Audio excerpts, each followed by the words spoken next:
Hey guys, Sean here. Welcome to the F1 Word and to some race reaction for the 2021 Mexico City Grand Prix. I'm not going to lie to you, probably not the greatest Grand Prix we've ever seen, but a massive one in the context of the championship. I'm sure we'll talk about it later, but is that it? Are we about there now? It's obviously Max's to lose because he leads the championship, but you know what I mean. Is this all his to throw away now? It's a big weekend in Brazil for Mercedes. And get onto that in just a second. Hope you're all well. Just want to kick the stream off though with some news in case you missed it on the community section. The F1 Word is now powered by Motorsport Network and Motorsport Images. So for the first time in this stream, all the pictures you're going to be seeing are coming from Motorsport Images. Links in the description to those guys as always from now. But yeah, hope you're all good. Let me know what you think of that one. I'll ponder it and we'll stick a race rating out later. But yeah, not the greatest. Should we kick it off with a look at the race results? Max Verstappen, victory in Mexico from Lewis Hamilton and Sergio Perez. Verstappen, frankly, I mean, yeah, gone, wasn't he? Just drove away with that one. Sergio Perez third, Pierre Gasly in fourth place. Great drive from him, kind of fell under the radar a little bit. Charles Leclerc in fifth, Carlos Sainz in sixth place. Seventh for Sebastian Vettel, eighth for Kimi Raikkonen, ninth for Fernando Alonso, or ninth for Fernando Alonso if you prefer. 10th for Lando Norris, 11th for Antonio Giovinazzi. He was up at sixth at one point, wasn't he? Not bad. 12th place for Danny Rick, Esteban Ocon 13th, Stroll 14th, Bottas 15th, George Russell in 16th. It was 17th for Nicholas Latifi, and Nikita Mazepin is the last of the classified finishes in 18th. And then Mick Schumacher, who is not driving for Williams, he is driving for Haas, got the colour wrong there, and Yuki Tsunoda failing to finish. So, what do I need to do? Oh yeah, that's a good point. Probably ought to introduce a guest. Good evening, Stuart. A little bit earlier than last time, but maybe not the race we got last time, if we're being honest. How are you? Yeah, I can't say I was fully on the edge of my seat through that. Yeah, we've got to have some of these races. We've got 22 of them this year, or is it 22? So yeah. They can't all be fireworks and glitz and excitement. It was all right. that's my go-to rather than going, yeah, I could have had a nap. But, I mean, we'll start with... We'll talk about turn one instant, we'll get to Bottas, but we'll start with the top three. I mean, Max Verstappen today, I don't really know any word... In fact, actually, it's just come to me. Going back to I think the first ever Mexico City Grand Prix review I did when Max Verstappen won it, I said that his race was dominant. There was no other word for it. It's exactly what it was again today, wasn't it? He just got that lead in turn one. Great late braking around the outside. I mean, that could have gone either way, couldn't it? So fantastic for him to get down the outside of the Mercedes pairing into turn one and take the lead. And he never really looked back. I don't think there was ever a point in that race where I thought, here comes Hamilton. Do you know what I mean? He just never looked like he was in the race, Lewis, compared to Verstappen. Verstappen was gone. Yeah, and I even sort of joked that kind of shenanigans yesterday with Yuki Tsunoda and the two Red Bulls getting out of shape was all one grand plan to sneakily get them onto the second row so they could get that big slipstream at the start, which we know is incredibly powerful. And Max just, used it perfectly, placed himself perfectly into turn one. Bottas, let's be honest, didn't do the greatest defense in the world. Braked pretty early, kept himself in the middle of the track, wasn't, really where he needed to be. And Max was able to just swan off into the sunset. I think we were we had at least a bit of surprise from the beginning because Red Bull had a sort of an uncharacteristically clumsy Saturday where things seemed to be going wrong with them. They were fixing their wing, they got all a bit out of shape, and Mercedes sort of crept up on them as the temperatures rose.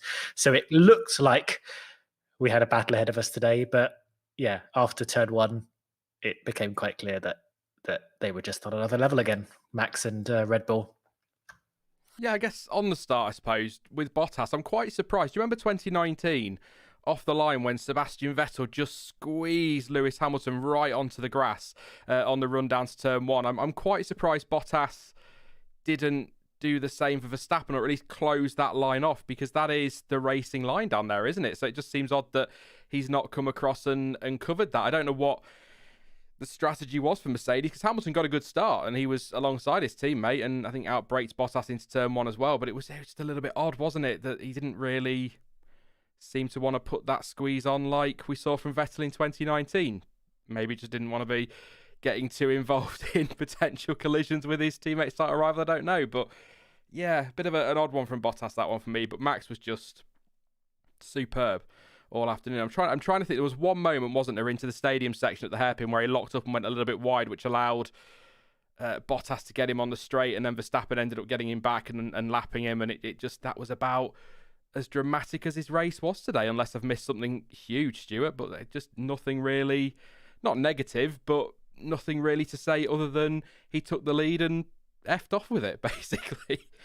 Yeah, basically unchallenged the whole race. Nothing really affected him or bothered him. Like, the only time he did seem like he was slightly bothered was when Bottas had done that third pit stop for him, but that first stop for to start challenging for fastest lap, and Verstappen was like, he's in my way. But apart from that,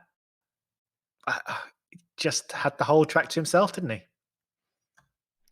Yeah, and it's a huge result today. I mean, it would be a little bit disappointed that Perez couldn't quite get Hamilton, but that was probably about as exciting as it got at the front, wasn't it? Hamilton versus Perez, and I did think Perez was going to get him, to be fair, 1.1 seconds behind in the end. So it's a shame for Verstappen and Red Bull that he couldn't get that second place. That would have given Red Bull the lead in the Constructors, by the way. If people haven't seen the standings yet, there's a point between them, so close in the Constructors. But I said it at the start, I asked the question to chat. It's an obvious statement because, of course, it's Verstappen's title to lose because he is the championship leader. But are we at a point now, Stuart, 19 points clear, that it's really Verstappen throwing this away that is Hamilton's hope, either with a problem with the Red Bull or a crash or getting tangled up with somebody else? I don't want to worry Max Verstappen fans, but lapping Ocon in Brazil doesn't always go to plan, for example. So is it going to need something like that now, I guess is what I'm saying, for Hamilton to get himself back in this title fight? Or is it just 4 races to go? Plenty of points still up for grabs. Anything can happen. I noticed that Sky have pulled out the one DNF can change everything line, which generally means somebody's disappearing with the championship. I mean, there are two ways of looking at this, and one is the very obvious. Yes, this is very much Verstappen's to lose. Him in that car have been the stronger package of the year. He's got 9 wins now compared to Lewis's 5. So even if Lewis wins all the remaining races, they'll still be equal on wins. If we discount in Italy where they crashed into each other and took themselves, Hamilton and Verstappen, both retired. Verstappen also had 3 sort of unforced retirements. God knows how many points he'd be ahead if he actually finished Baku, Silverstone, and Hungary. He's had a tremendous year, and it just really looks like all the momentum is with Red Bull. They're incredibly hard to beat. The flip side of the coin is, and I was chatting with someone over text during this race, was this sort of very conversation. The flip side of the coin is, I started thinking back to 2007 when everything seemed to be aligning for Hamilton, and he was sort of a similar amount ahead going into the last few races, and then everything kind of fell away for him. So, yes, things can happen. And as I think everyone says, even when they've got a sizable gap in the championship, it's not done until it's done, until the maths is signed off. So I think they should be right to be cautious and just take as many points as they can. I think Brazil could be good for Mercedes. It's got that big power section up the back, and then we've got a lot of question marks over the last 3 races, over the last 3 tracks, which technically we've never been to before. So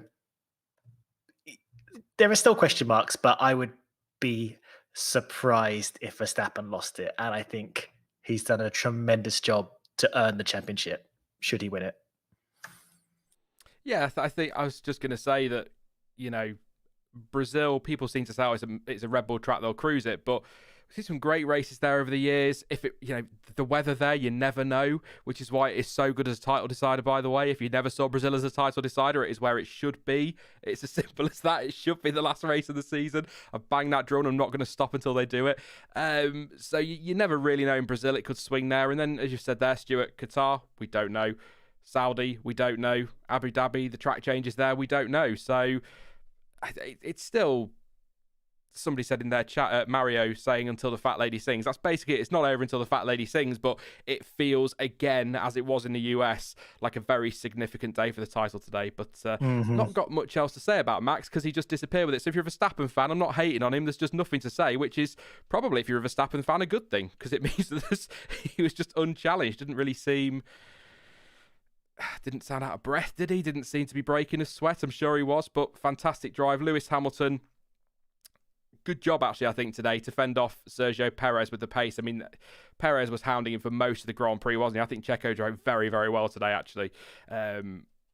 Arguably his best race in a Red Bull, despite the fact he's won one. He was right in there on the pace today with Lewis Hamilton and was giving him a headache, which was in turn helping his teammate. It wasn't his team, and it gave the team strategy options as well, which is what he needs to do. So I think he drove really well today, but Hamilton was nowhere near Verstappen. It was never going to happen. But I thought we were on for a corker, Stuart. After qualifying yesterday, I thought, oh my God, this is going to be brilliant. And then it just sort of, the pace disappeared. So maybe, and please don't take this comment serious at all, maybe you're right. Maybe it was all planned with Tsunoda and Perez and Verstappen in qualifying. Third place would be better than pole. I don't know what to say on Hamilton at all. It just kind of covered him in the championship there. But yeah, as I was saying about Perez, I mean, I think a brilliant drive from him today.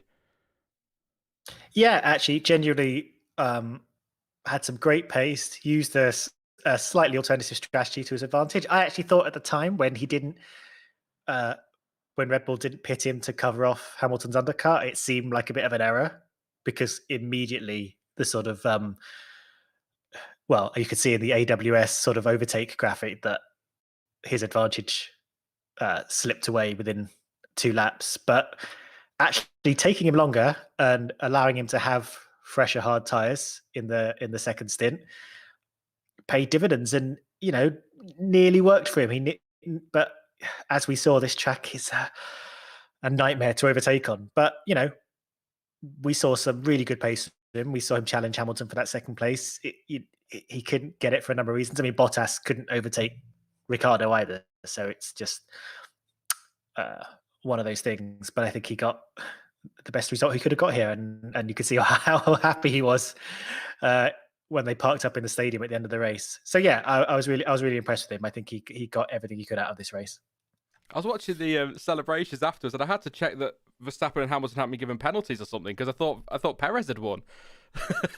Yeah, he was lofted by the team, and the stadium were going mad. And I was thinking, did Checo win this? Was he a lap clear of everybody else? What was going on? But great scenes, incredible, right up there with the scenes at Silverstone for Hamilton and Netherlands for Verstappen. I mean, I'll be honest, I always like a driver to win their home Grand Prix because you get that amazing atmosphere, but I don't know if I'd have coped with the atmosphere. I mean, that's what he got for third.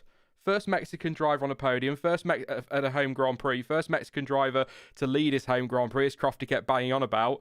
Superb from him today. And my notes on Hamilton, by the way, my notes, which are 2 small pages long, which is how eventful that race was. A little bit of overheating on his tyres early on. After his pit stop, he came out just behind Leclerc, lost a little bit of time there. Leclerc pitted at the end of that lap, and Hamilton made that time back, as you said there, Stuart, and stopped that overtake from Perez happening, which was a critical couple of laps, I suppose. But yeah, I've got nothing more to add on them. We'll talk about Bottas as well. We talked about his interesting defence down to turn 1. Really unfortunate to get tagged by Ricciardo in that situation. No investigation necessary from the stewards. Do you think that contact, not part of the blame goes to Bottas, but do you think because of where he positioned his car, he left himself in no man's land, and that's where he's got caught by Ricciardo? I mean, Ricciardo's gone last of the late breakers, as he always is. A little bit of contact, round he goes. But like you said earlier, Bottas wasn't in the greatest position, was he, on the run to turn 1? I started to get the feeling, rewatching the replays, that Bottas was he was very hesitant, wasn't he? And it seemed more like instead of defending against Verstappen, he was trying to give space to Hamilton and not get in his way, and ended up just sort of braking a bit early, being in a weird part of the track. Ricciardo kind of steamed up behind him, probably quite surprised by where Bottas actually was, and they sort of just ran out of space. I'm not too surprised there wasn't like a penalty given for either of them. Partly because I think that was just, the space closed up and they were both surprised by it. But also, before the race even started, the FIA had said they basically were ignoring shenanigans through turn one. The sort of running wide, the track limits things they had in place for the race had been they didn't count for starts and restarts essentially. So they were sort of like, we know it's going to be chaos, so just try your best. So yeah, I think it was as much as a racing incident as you can be. But Bottas, I think, could have done a better job into that first couple of corners. We've seen time and again, if it was Hamilton and Verstappen side by side into turn one, they would have pushed themselves to the limits of the track. Bottas just sort of looked like he was just sitting there and saying, "Oh God, I hope nothing happens to me. Please don't touch me."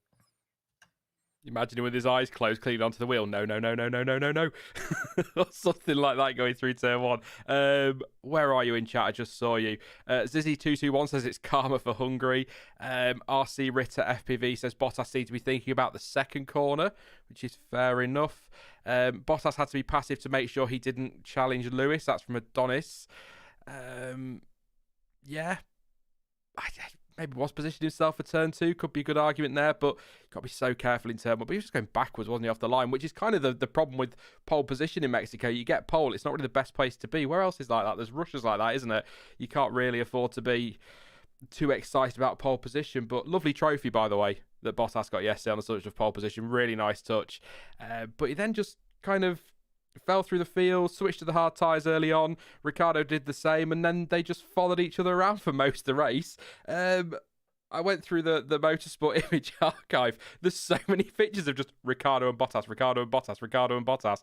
Just no move could get done. So hard to overtake, really. Probably sick of the back of the McLaren, but with that new sponsor on the rear wing, probably wants some new DIY stuff. That's for sure. But yeah. Did pit late on, didn't need to get that fastest lap, couldn't do it because he was messing about with Verstappen for some reason, then came in again. They held him a little bit to get some space and he managed to grab it, a point that could be critical in the constructors and indeed for Lewis Hamilton and the drivers. And the other thing in my notes, he had a bit of a brake fire, didn't he, at his first stop? I think it was with a sticky left front, which Ted Kravitz said may have been crossed already, but I've not seen a press release yet. But just the problem with Bottas is when he has a day where it goes wrong at turn one or it's gone wrong in qualifying, he just never seems to recover, does he? He just seems to struggle to get back through the field. And I don't know if that's just because the car is so badly designed when it comes to following other cars. I don't know. Mercedes don't tend to design a car to follow others because they've not had to for so many years. But he's not aggressive enough either. I've said this so many times, Stuart. He's not aggressive enough. He's not. And in some ways that's good because it's, he's a nice guy and that's great, but when it comes to racing, you've got to be aggressive. And what's that saying? Nice guys finish last. Not quite last, but not far off today.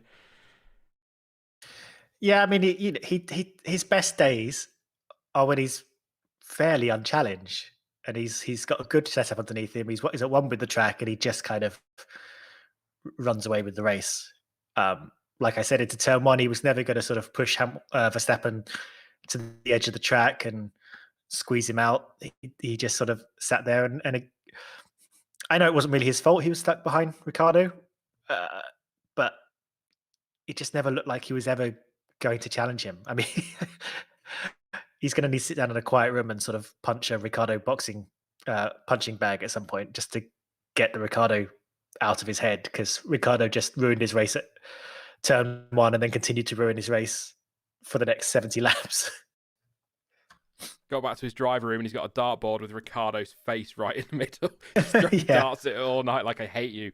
Thank you very much for the super chat to Raz. Good evening, mate. He says Bottas should have stayed left and Hamilton in tandem, making track as wide as possible. Then Bottas brake early and let Lewis cut in front at turn one. Absolutely, mate. That's what I was saying about Ferrari in 2019. You look at Vettel and Leclerc. Big squeeze on Hamilton, managed to keep them behind. They were 1-2 going into turn one. And I think Toto Wolff said, didn't he, that even if they'd have got to turn 1 and 2, he doesn't think they've had the pace to win today. And looking at the gap between Verstappen and Hamilton and the pace that Perez had, I think he's probably right. I think Red Bull would have won that anyway, but we'd have had a fight and it would have been a bit more interesting. But great for Verstappen, big for his championship, disappointing for Hamilton, fantastic drive from Perez, got official driver of the day, by the way, and Bottas just a disappointing afternoon. That's your top three. It's not your top three, it's your top two teams. I'll go through team by team as always, then we'll do the usual stuff, driver of the day, Q&A, waffle and nonsense and all that business. Pierre Gasly, P4. Didn't see a lot of him against Stuart. But again, as I said about Verstappen, sometimes that's a good thing because it just means they're getting on with their race and it's all going rather nicely. 63 seconds behind Verstappen at the end, but well up the road. 17 seconds clear of Charles Leclerc. He was superb today against Gasly. A big result. Obviously, the low altitude, or the altitude, helping the Honda power unit. But just another great drive from Pierre Gasly. But it's not really a surprise anymore, is it? It's like Russell getting out of Q2 in qualifying. It's not a shock anymore seeing Gasly up there challenging. That's, 3 Honda power cars in the top 4. Great drive again. And also, actually, sorry, Stuart, critically, that puts them level on points with Alpine as well in the constructor standings.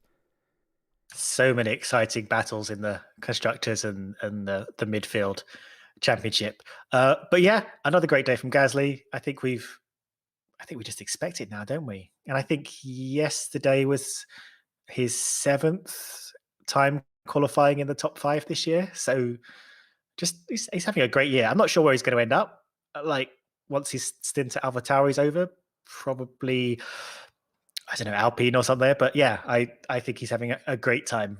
And really, he's been on a great run since he left Red Bull, to be honest. Yeah, really impressive, fairly invisible, not really bothering anyone in front of him or behind him. Yeah, drove great, got the points, came home. What can you really say about him? There's not much more, is there? But again, that's probably a good thing. But I just think he's impressed me. I mean, since he left Red Bull, he's really stepped it up. But this season, he seems to have gone to another level, doesn't he? Just feels like it this season, like he's moved on again and he's developing nicely as a driver, which I think just, kind of shows that, yeah, all right, that second Red Bull is a difficult car. We know that, but also it was too soon for him. And he's had a bit more time in a car he's comfortable in, and he's turning into one of the better drivers, if not one of the best drivers in that midfield. I think on his day, he's right up there, and I think he's fantastic. And he does need to be moving somewhere like an Alpine, a manufacturer drive, because AlphaTauri won't keep him forever. I still think, it's an unpopular opinion, but I still think Williams should have gone all out and got him. No disrespect to Or I tell you what, Gasly and Albon would have been tasty at Williams, wouldn't it? But it sounded like they were keeping Latifi pretty much nailed on, but they should have gone all out for him. I think they could have built the team around him brilliantly, but I just think he was superb today. His teammate, not an awful weekend for Tsunoda, actually. I think he seems to have some pretty good pace. Obviously, that incident in qualifying with the Red Bulls, which got him a bit of grief from Christian Horner because, he does love his juniors, does Horner and Marco. But sort of crap turn 1 for him. Got caught up in all that with Ricciardo, the concertina effect, if you like, the ricochet, whatever, the domino effect, whatever you want to call it. I didn't realise how big his accident was, actually. Photos just popped up on screen now. He was airborne. Yeah. I didn't realise it was quite as big as that. I'd not quite seen that. So a really big, hefty shunt for Tsunoda. He's okay. But it was game over by halfway round turn 1. Yeah, as far as I remember from the replays, him and Mick Schumacher both launched themselves off Ocon's front wheels. Ocon was sort of just in the middle of both the lap 1 retirements, which was I found quite amusing. But Ocon carried on as if nothing happened, and everyone else retired. Yeah, and Tsunoda just ended up sort of planted on a bollard while the safety car sorted him out. Planted on a bollard. I love that. Yeah, I mean, I've got it really sort of sandwiched, wasn't he? Ocon was in the middle of them. Schumacher was, I think, on the right, and Yuki was on the left, or the other way around. And then, boom, he's airborne as Yuki. But again, I can't say much about his race because that was it. But most important thing is he's okay. But I do think he had a good weekend. I can't remember where he started. I'm going to have to go and have a look now. But I think he had a pretty decent qualifying. He started 9th, I think, ahead of Norris. Yeah. And he did have a good weekend. And he's been having good weekends, actually, for a little while now, to my knowledge. Like, he's sort of been having sort of solid, obviously not Gasly level, but sort of just, he's calmed down a bit. That first half of the year, remember when he was sort of just seemed to be in the wars a lot and not bringing the car home and getting in trouble. But actually, so I mean, I say he's calmed down. I'm looking at a picture of him flying through the air, but after being told off by Red Bull for like blowing both their drivers' qualifying, which I don't think he did. I think he just sort of got caught out on his cool down lap while they were on a hot lap. But yeah, I think he's actually been doing all right, and I think he's got that contract for next year, and I think this is going to lead in well to him having a decent second year and actually getting some momentum and bringing in the points regularly. I think he's still going to be a fair way behind Gasly, but I think he's going to end up doing the kind of thing that they want from the Red Bull juniors. Oh, of course, he made it into Q3 and then got engine penalties, didn't he? And started down the back, which is why he was caught out down there. So he qualified well, didn't start well, obviously, a bit further down the grid. Yeah, he seems to settle quite nicely. Just on that qualifying thing yesterday, I don't really get what the fuss was about. He threw himself off track to get out of the way, and Perez made a mistake. I don't see why. I know. I think Helmut Marko said on the grid to Martin Brundle that it wasn't Yuki's fault. But Christian Horner made his comments afterwards saying they'd been Tsunodaed, but it was Perez's mistake. I can understand that he was spooked, but it's still Perez that's done that. That's not Tsunoda's fault. So I just found that all very weird yesterday, and I thought it's just any excuse to blame anybody but their drivers. Seems to be the way Red Bull go. Again, though, it must be said, Helmut Marko has said today on the grid that it wasn't Yuki's fault. So yeah. I think what happened is obviously Verstappen yesterday on the radio, immediately after this happened, was like, he's, not sure whether he was talking about Perez or Tsunoda at the time, but it's he's an idiot getting in my way. Which he does. Like, it's sort of a reaction. I'm pretty sure he wasn't even sure what had happened, but he was just annoyed that someone had got in his way and complaining about it. And I think Christian Horner has a tendency to immediately just be like, yes, my boy, you're right. Everyone else is wrong. And I'm going to tell everyone that before I've even seen the replays. But yeah, I don't know what the fuss was about. I think Yuki just did what he could and everyone else freaked out. Although I think Perez said he saw dust because Yuki went offline to get out of the way and assumed there was going to be a yellow flag, so kind of slowed down and got himself in a pickle. And yeah, I think it was just a bit of a mess.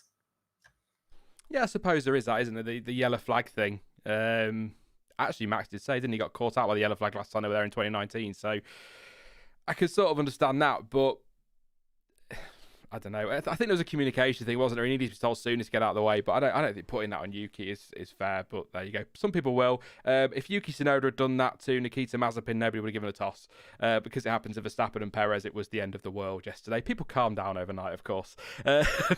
Even Helmut Marko sleeps on things and gets over it, unless you're Pierre Gasly, and then he still can't stand you for some reason. Charles Leclerc and Carlos Sainz, the two Ferraris, massive day for them. Absolutely huge. I'll come to you in a minute, Charles. Thank you very much, mate. Good evening to you. I think it's evening where you are. Yeah, it will be.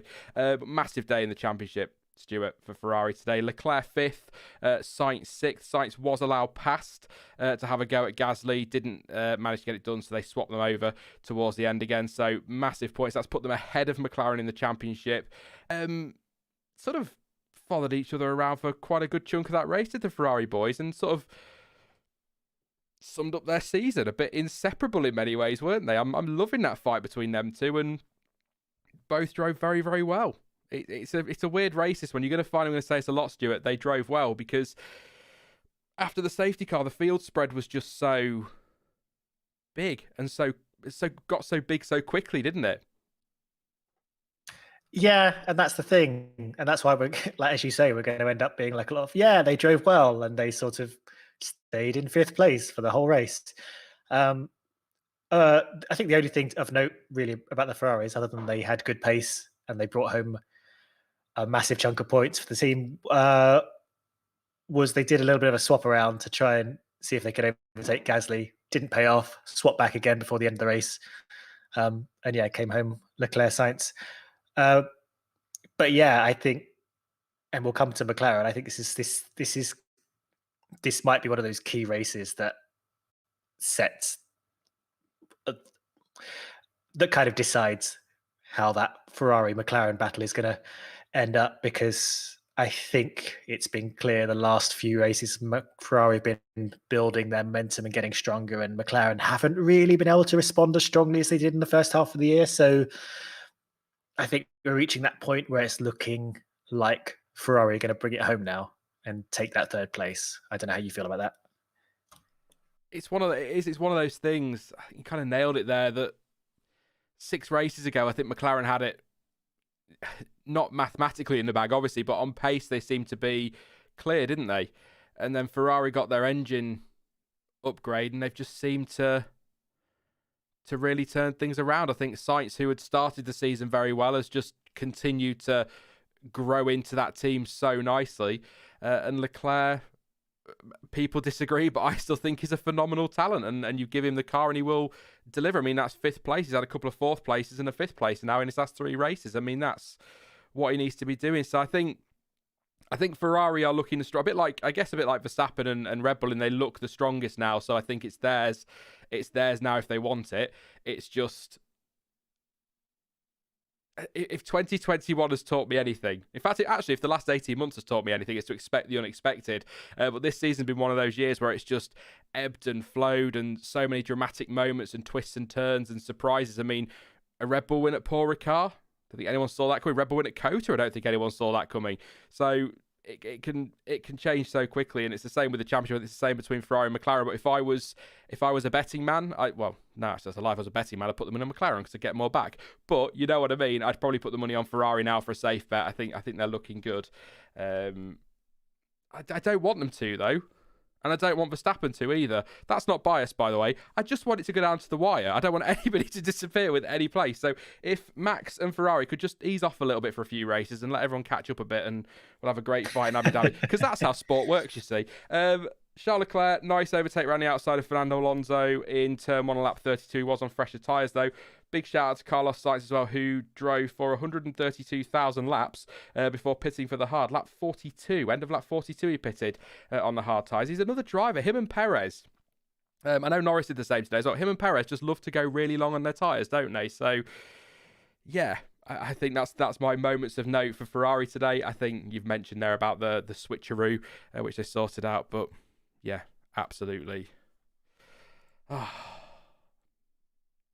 going to be grumpy. I'm telling you now, I'm going to be grumpy if the championship's wrapped up with races remaining and Ferrari disappear in 3rd place and Alpine suddenly disappear with 5th or something, because that'll be it. I'll be like, you've teased us all season with the championship fight, but there you go. Thank you very much to Charles Edward Cheese for your massively generous contribution. As always, good to see you, mate. It says, hi guys, Lee here. Welcome to the F1 Word, the most fantastic F1 race review. Max has taken the All Spark. Congrats to Maximus Prime, the Bull organisation and their fans. Just in, I was able to retrieve Bottas from the black hole. However, my intention was to diss. There you go. Thank you very much, mate, for your contribution. Thank you as well to Raz for your super chat a little bit earlier. There you go. Yeah. The Dream JP says... shows how biased he is. It's true. I'm so biased. I can't wait for Mazepin to win the championship. Yeah. Anything else on Ferrari, Stuart, before we roll on, or anybody in chat can think of anything? We can come back to it later in Q&A if we've missed something. No, I tend to agree with you, and I think we're very similar kind of people. Where like if any driver or team starts to get a bit of an advantage, my sort of allegiance switches the other way and hope the underdog manages to claw back some points. So yeah, I'm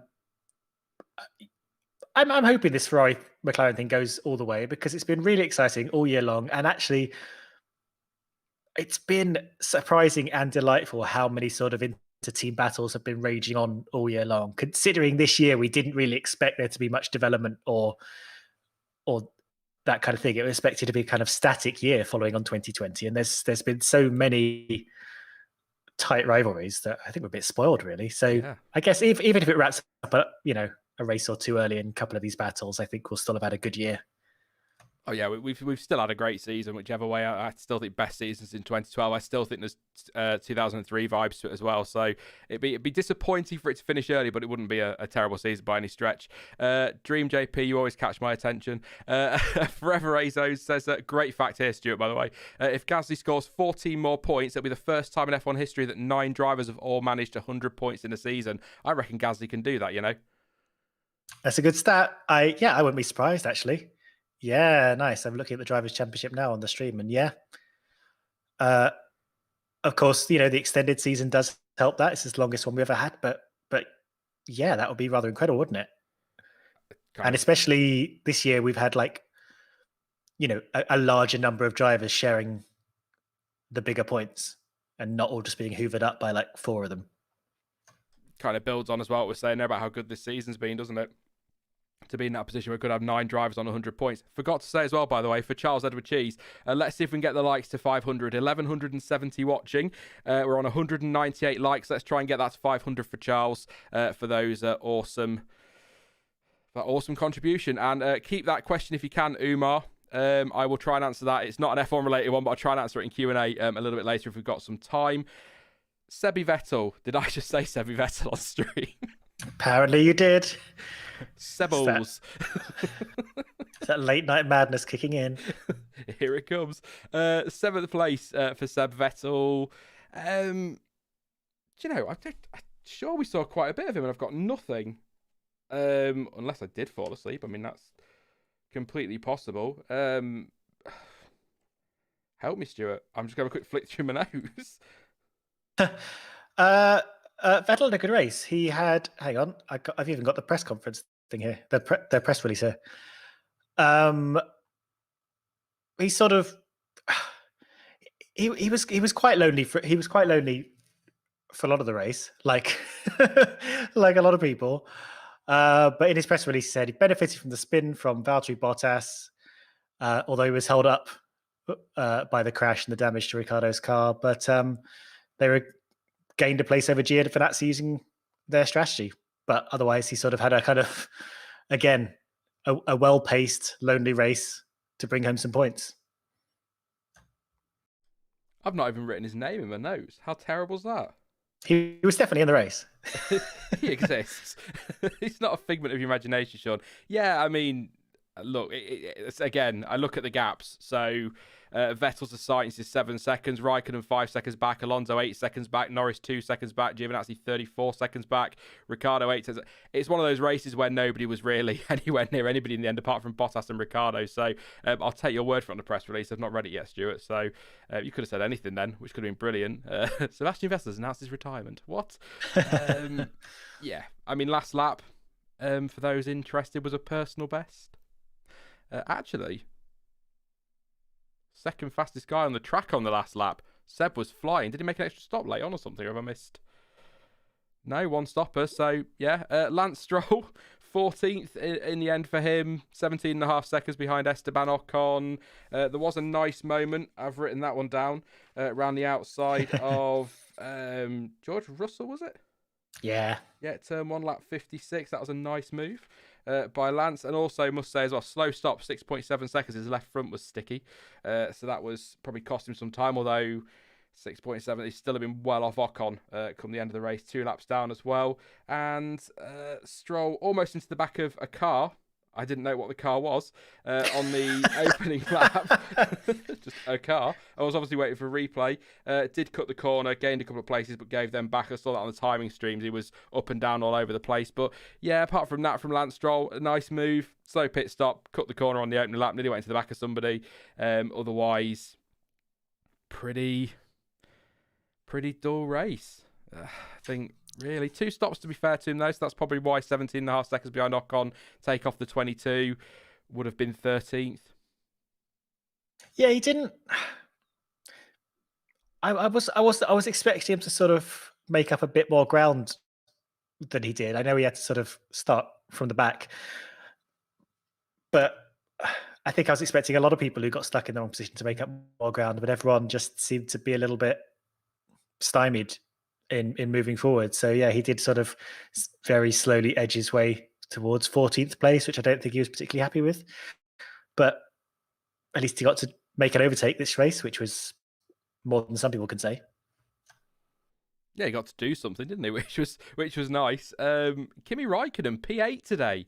Really good result for him. Some pretty stellar points as well. Moves into within 6th of Russell, so we might have a little battle there between now and the end of the season. I think Williams are fairly safe in 8th place, but, you know, you never know. 12 points between them. It could swing. But yeah, really good drive from Kimi Räikkönen today. 5.1 behind Vettel.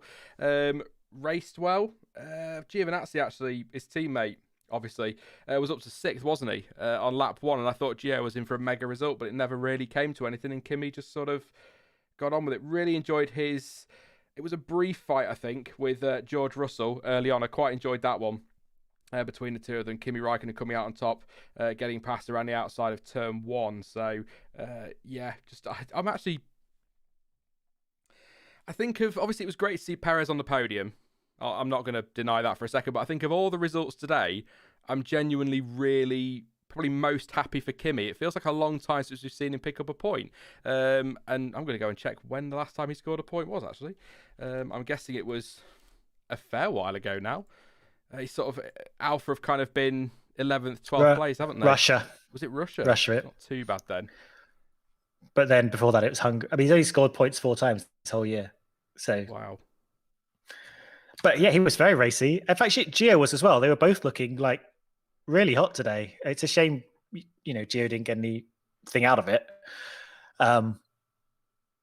But when you look at the way both Alfas are going compared to like the way both Williams are going, it sort of seemed the complete opposite of the way this season has sort of turned around. It was just maybe a weird anomaly here in Mexico. Between the Ferrari engine cars and the Mercedes engine cars. But yeah, this was one of those weird weekends where Raikkonen sort of came back to life after, whatever he does in those kind of weird races when he goes to sleep and just sort of does his thing. But, genuinely looked fighty, was one of the few drivers that actually managed to do some overtakes and get to some scraps and brought home some points for all his trouble. So yeah, I was really impressed watching him go around, him and Gio. I hope we can see a bit more of that from Kimi as well. But in the last 4 races, it would be nice to see him go out with maybe not a streak of points finishes, but a streak of good races. Maybe another points finish between now and the end of the season would be awesome as well. Kind of like the final, be a better way to say goodbye than 2 reprimands and a speeding fine, which is what his weekend was up until that point. So I mean, take the positives from it. 8th place, fantastic result for him as well, and seemed. The Alfa seemed good this weekend. As I say, Gio was up to 6th early on, but I think, I haven't going to check my notes, but I'm pretty sure the team kind of screwed him over a little bit, Gio, with a slow pit stop. He only went 16 laps on the medium as well, so he sort of had a bizarre strategy, really. He was one of the first people to stop, so he did 52 laps on the hard. He got stuck in, he got stuck in traffic, obviously, early on, from his first pit stop, and then couldn't really put in the lap times and make any progress. And I think strategy screwed Gio. I don't know. Yeah, I can't see anything notes about slow pit stops. So it may have just been the strategy that did him over. Is the Pirelli thing out yet with the tyre things on? They're usually pretty swift with that, aren't they, to be fair to Pirelli? I haven't seen it yet, but probably. Let's have a quick look. Yeah, it is. So... Yeah, Giovinazzi 16 laps on the mediums, used mediums obviously, and then all the way to lap 70 on the hard. So, didn't really work out for him, did it today? Which is a shame because, like I say, he got up. I know partly because of all the chaos in turn 1, but managed to get himself into 6th place. And I thought, here we go. This is what Gio needs. I mean, I'm pretty sure the decision on that second seat has been made, but he needed a big result if he was going to stake any kind of claim for it. So I wanted him to have a good result today. So it's a shame to see him down in 11th place. Didn't make an extra stop either. 34 seconds. Behind Lando Norris come the end of the Grand Prix. But I will say, did cheeky challenge on Carlos Sainz early on as well. So he was nice and racy. Was both, like you say, both of them weren't they? Both the Alphas were nice and racy today, which was good to see. And I hope that we'll see some more of that between now and the end of the season for both of them. Because I'd like to see both, because I mean, it looks like they're both leaving at the end of the year. We know Kimi is, but get them both going out on a high, be pretty happy with that, I think. It just does seem like the kind of race that Gio would put in when he's like, trying to prove he deserves that seat, because it was a great race, and I don't think it was his fault he didn't get any points. To be honest, I think it was a weird strategy he was put on. Ujo says they pitted him too early and came out behind Bottas and Ricciardo, so that'll be what kind of did him over there. Fernando Alonso, racy, won it again today. I was so sceptical when he came back to Formula One. but I'm so glad that he did. We seem to have got a whole new Fernando. I feel like I say that every week. Proper nice and racy today. Had a good mini scrap with George Russell. Similar move around the outside of turn 1, then up the inside of turn 2. Those two have got so much respect for each other. I love it when they get together on track. It's fantastic. Really good racing. Slow pit stop though from Fernando. Was 8.5 seconds behind. I didn't note the time of his slow pit stop, unfortunately, so I don't know what that's cost him. I don't think he'd have got Raikkonen. Maybe he would have done. We'll never know, of course. But yeah, pretty decent race for Alonso, the same as everybody else, pretty much. And Esteban Ocon, as we said earlier, got caught in a sandwich at turn 1, and I think he got a little bit done by strategy as well, didn't he, did Esteban? Because he started on the softs, did 14 laps, and then had to go all the way on the hards to the end. Yeah, not much he could do from that, really, was there? So just kind of plodded around knowing he had to make those hard tyres last. But great from Alonso. He looked racy and feisty, but he went a long way on those mediums. He went 39 laps, which was 10 longer than Hamilton. About the same as Perez. Perez went 40 laps. So sort of similar strategy to there. So yeah, absolutely made it work. Had to do some overtakes early on. Granted, it was on like George Russell, who was not having a great day, let's be honest. But yeah, as you say, really glad to see Alonso this year. Like the first few races, it seemed like, oh, maybe the spark has gone, but he's really found his form. I can't imagine he'll be in F1 much beyond next year, but he's clearly a good force for that Alpine team. And again, bringing home some points. I mean, you say that. If Alpine, I think Alpine are dark horses next year. If they give him a car and they're challenging for the title, let's live in fantasy land for a minute. I know we like to do it on this channel, but let's say they give him a Mercedes-style 2014 car and they're going to dominate for a couple of years. Alonso will stay as long as he's winning in that car. I mean, maybe not, I don't know, but he seems to have got a bit of excitement back for the sport, which is great. And I'd just say as well, quotes in from Alpine, happy with a well-executed race is what Fernando Alonso described it as. Ninth in the points, how difficult day yesterday is ultimately a good result. I was not proud of my job yesterday, but I am prouder today. It's just his words. He got such a way with words. Ocon says it was always going to be a difficult race starting from the back of the grid. With the engine penalty, so we can be pleased to make up 6 positions today. So not an awful lot coming from them. That's the summary, really. But they did both move forward, though, yeah. Which is, which is at least a positive. It's something, isn't it? And it's a couple of points, which, keep them level on points with AlphaTauri, so they've not fallen behind them, which is something. And of course, Ocon's win in Hungary, keeping them, still can't believe we won a race, keeping them ahead. Lando Norris, 10th place. How can I describe McLaren's Mexico City Grand Prix weekend? Pretty bloody awful, I think, Stuart, in every way, wasn't it? 1 point on the board and your main rival pick up, 18 points? Not good at all. The pace just didn't seem to be there. I know Ricardo, did Ricardo take penalties? No, I don't think so. What was his pace in quali then? Hang on, forget it. He got caught up in turn 1 with Bottas, didn't he? Come on, Sean. Yeah. Yeah, and Ricardo had a really, really good start. His launch was great. Like, if he hadn't crashed into Bottas, he would have been in a really nice position for the race. He, maybe not enough to challenge the Ferraris, but he probably would have been sitting behind them for the whole race, as everyone else was. So a shame for them. They lost a lot more points than they really should have today. And McLaren really need to kind of just figure out where they can get some pace in these last 4 races to sort of claw back some of what they had previously. I mean, it really did seem like Norris was going to be a genuine challenger for the 3rd place in the championship this year. McLaren nearly got 2 race wins in a row. Only 4 or 5 races ago. It's really quite interesting how they sort of kind of faded a bit in recent times, and they're going to need to sort of find that spark again in the next couple of races or accept 4th place. Yeah, which, I mean, it's not a bad season, is it? With a resurgent Ferrari, 4th place, but it's down on last year, which was disappointing. They looked so good for 3rd, so be disappointed. I mean, Norris today, 44 laps on the mediums, did a good job to drive. In fact, I think he went longer than anybody else. He did, which was great from him. Kind of not much more to say, to be honest. Ricardo, I guess I think we kind of answered this already. I'll ask the question, Stuart. Do you think penalty or anything? Do you think they should have at least had a look at it in turn 1, or just a first corner incident, Ricardo and Bottas? I'm surprised it wasn't really investigated, maybe, but I'm kind of all right with it being a bit of a no penalties handed out. I think it was sort of 6 of one, half a dozen of the other. Everyone just sort of running out of room. It's the thing is, we know what that first turn is like on the race start. Like every year, it's always a bit of a squeeze, and we'd be lucky if everyone gets through it. It's, I'm surprised they haven't moved the start line forward like 400 meters, 500 meters, just to kind of reduce the mad dash down. The same with Russia, actually. I'm surprised that it's so far back, but yeah, I mean, it is what it is.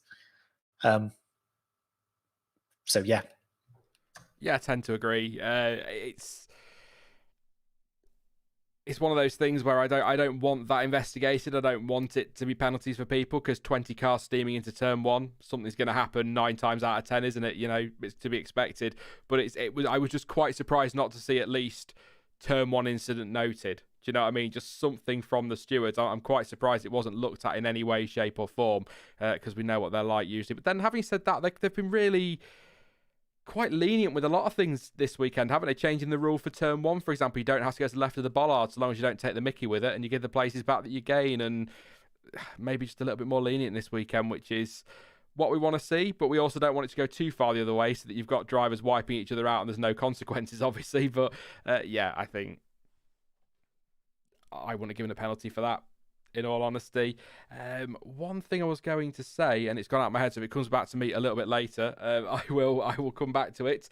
Thank you again to Raz for another super chat. Says Mazepin actually restrained himself and raced clean to get stock on. It's almost like he realised he was closer to points after the start. Mayhem, thank you very much, mate. We'll come to Mazepin naturally towards the end of the stream. It takes a while to get to Haas sometimes, but we'll get there in the end. We'll definitely get there in the end. Who have we got next then? We've done McLaren, we've done Alfa Romeo, we've done Alpine, we've done Bottas. So that leaves...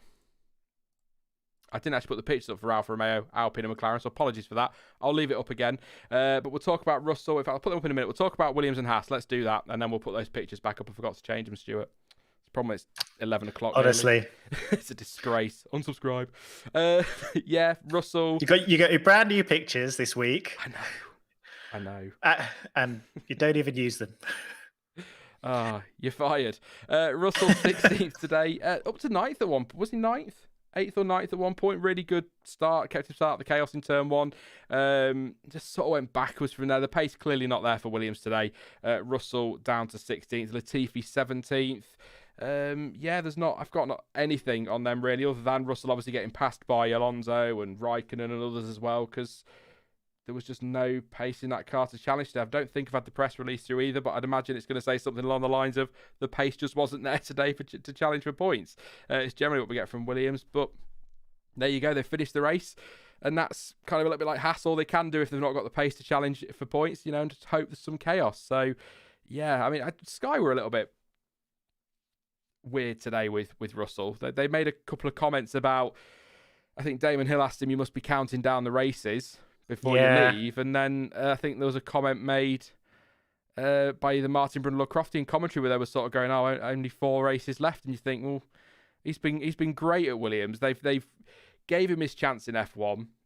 He's developed so well as a driver. He's led that team. They've backed him. He's backed them. I don't think George Russell strikes me as the driver that's got a date crossed out and he's got a circle on his calendar for when he leaves Williams. I think he's had a very, very good season. He's developed very well as a driver, and they've worked well together as a team. So I just thought it was a bit odd that they might suggest he's counting the days.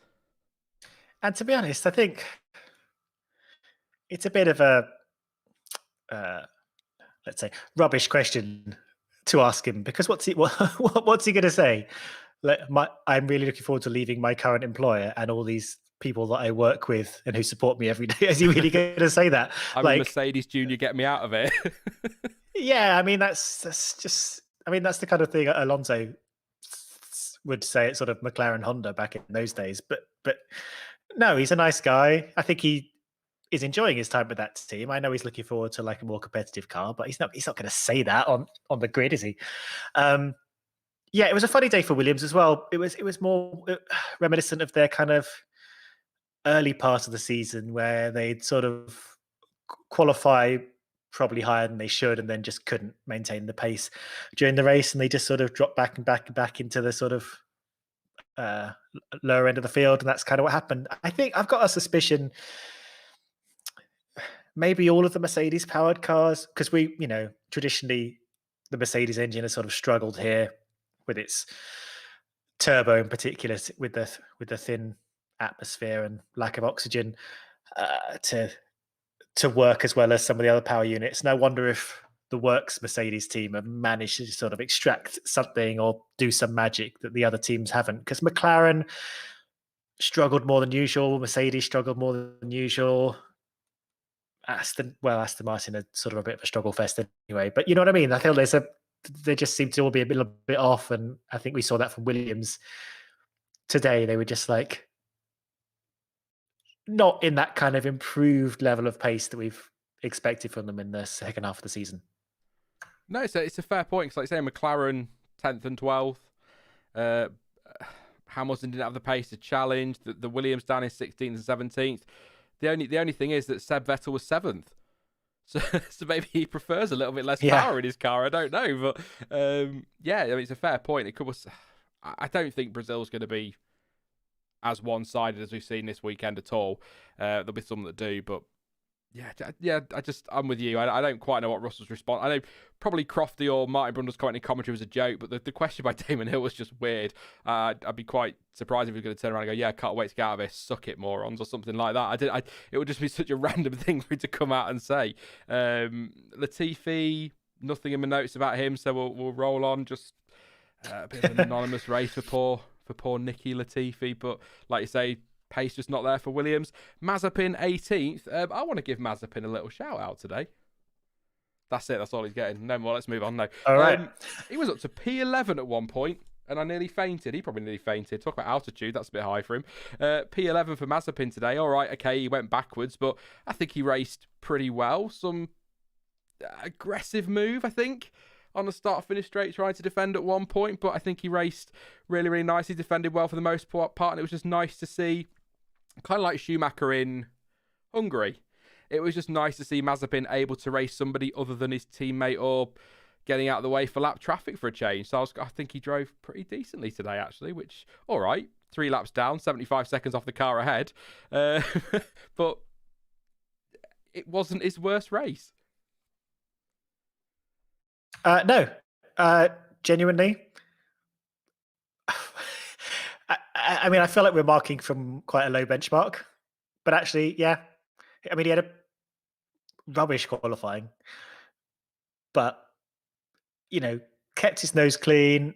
I think he knew which battles to fight and which to just keep going as fast as possible and let cars past. I think he had a decent day with the car that he had beneath him and kind of got on with it, which was the best we could expect. We didn't have Schumacher there, of course, to sort of see how much better it could have been for him, because I think that's the only person he's really competing with at the moment, and he's taking that pretty serious, isn't it? Those two seem to be falling out increasingly with every single race. So perhaps if Mick Schumacher was there as well, he may have been like a minute down the road from him, and we'd be assessing his day very differently. But as things stand, it looks like he just sort of got on and did the job, which is all he can really do at the moment. There's the ambitions for Haas are not very high right now. And I think they probably say about the same, wouldn't they? There's just no point in this season. But then they wrote it off. I mean, they wrote it off in about January, didn't they, this season? They'd given up on it. So, yeah, I mean, you're probably right. The fact Schumacher didn't finish paints his result in a better light, but I still think it was nice to see him up there challenging somebody briefly. Mick Schumacher, though, it's no point going on too much about this. He got involved in that turn one incident with Tsunoda and Ocon in the middle, and that was his race over. So not an awful lot to say about poor Mick Schumacher. I'm going to be interested to see how Haas get on next season. I think I don't expect to see a meteoric rise. I don't think we're going to see a Brawn GP kind of situation, but I think they can get themselves in that midfield and challenge. And if they don't get themselves in the midfield and challenge, what have they been doing for the last year? That's what I want to know. Because they've not been working on the 2021 car, so what have they been doing? No, I mean, they made a very deliberate and very public decision to basically not work on this car at all, or even advance it very far from last year's model in order to focus almost all of their operations on 2022. So they better produce something good, at least, and competitive, or yikes. I think yikes is a great word. I mean, yeah, I do feel sorry for Haas. There's a lot of things I don't have sympathy for, and some of the decisions they've made, and some of the way they do things. But I liked that they came into F1, brand new team, a few years ago, and came out punching and were very solidly midfield and kept it that way for a few years. And they seemed, a decent outfit, and they've sort of just fallen on their backsides quite dramatically. And I think it's important for F1 that independent teams can succeed, because we need that appearance to other teams and outfits that might be looking to join F1. And I know we're courting all the big manufacturers and stuff, but I think we should still be able to give the Andrettis and people of that nature the sense that they can join F1 and be competitive and get stuck in. So yeah, I like to hope that Haas can do that too. I completely agree, and I do like that Formula One is courting manufacturers, but manufacturers are very fickle when it comes to motorsport. And you look at Formula E, for example, they had all these big manufacturers come in. There was people making jokes about it was like the Bundesliga of motorsport, and it was all fun and games. And then they all slowly started to pull out, and they're quite fickle. That's what I was saying. They are very fickle when it comes to motorsport. But your teams like in Formula E, your Envision Racing, as they are now, but in Formula One, your Williams, for example, your McLaren, they're ever present and they're important to the sport. So I completely agree. I want to see independent. I'm gutted Andretti aren't coming in. I'm more annoyed they didn't want to buy or make a team of their own. I'd love an 11-team, 12-team grid, but it's a shame they didn't come in to give us that. But then the problem is they're taking over another independent team, aren't they? Really, because it's still Sauber with an Alfa Romeo sponsorship. So yeah, I tend to agree. But anyway, we'll do that in Waffle. We've got one more thing to do about the race before we get to just random questions and that. I'm sure chat will come with some corkers for us. Driver of the day. Let me know in chat. One surname. I've written my 3 down on my board. See if Stuart agrees. Who's your driver? Do you actually have a board? I do. It's on my whiteboard. Oh, nice. Okay. I need a whiteboard. Anyway, okay, so I'm just going to sort of mention that obviously Verstappen blew everyone's doors off. There's no questions asked about that. But I think I'd like to give it to Perez, who had, as we discussed, a very strong race, made a slightly different strategy work, nearly managed to take that second place from Hamilton, and if it was a slightly different track, maybe he would have been able to do that. Yeah, I think Perez had a really good race from start to finish, and yeah, I mean, what else can he say? So yeah, Perez, I think. Interesting. He got the official one, didn't he, Perez? Official driver. I don't know how much of that was for performance and how much was Mexican fans getting the vote in, but nothing wrong with that. So yeah. So you said Perez, you've put Verstappen in there. Who was your third out of interest? I'm just looking at my board. uh, I mean, you can't discount Gasly, can you? I mean, these people are all in the top four, I guess. But he had a great race. I bet you had Raikkonen in there. No, Did you have Raikkonen in there? No, you I didn't. My top three: third place, I put Gasly. Second place, I put Perez. First place has to be Verstappen. I can't. Yeah, I just can't look anywhere else.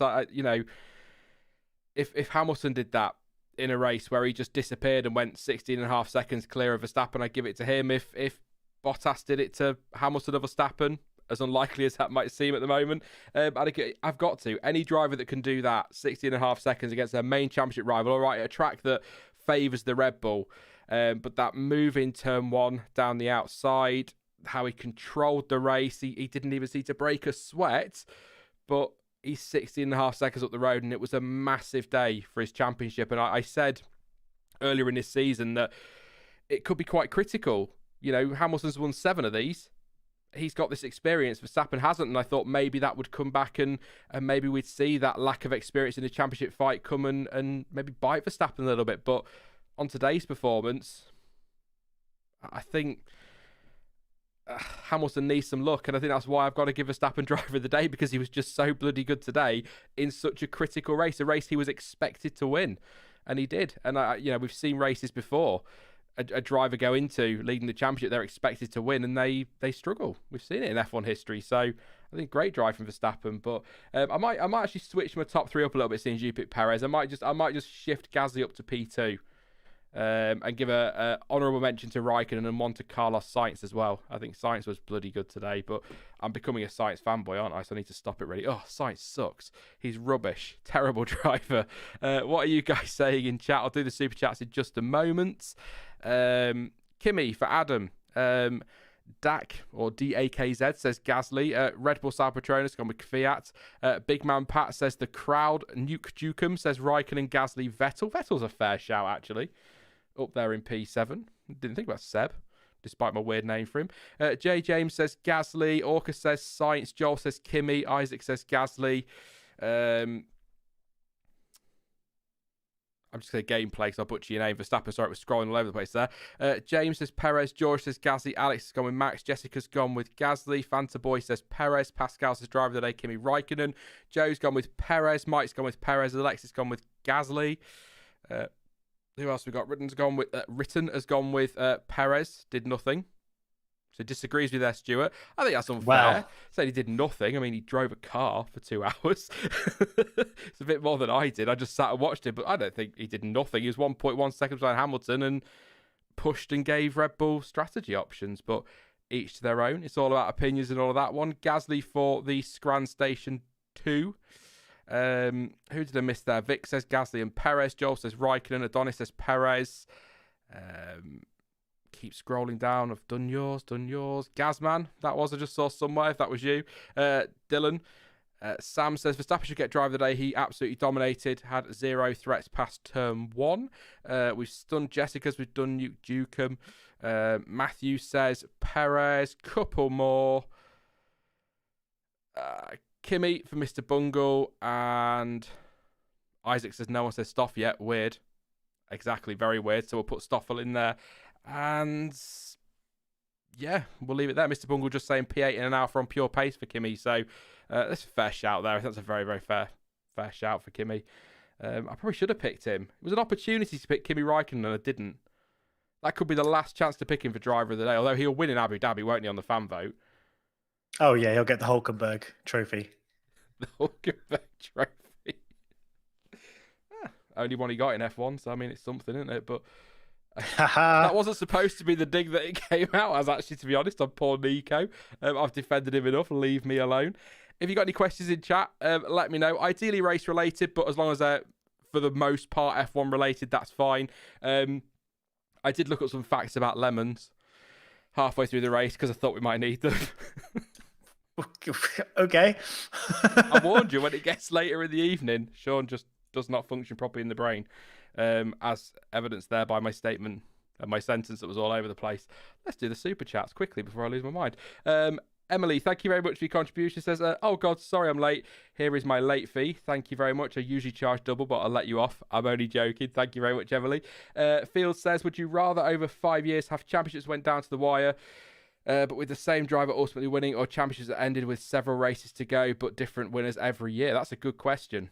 That's a good question, Field, actually. I personally, and I've said it millions of times, I don't care who wins the World Championship as long as it's a great fight. It's how we get there. That's my line, isn't it? It's how we get there that matters.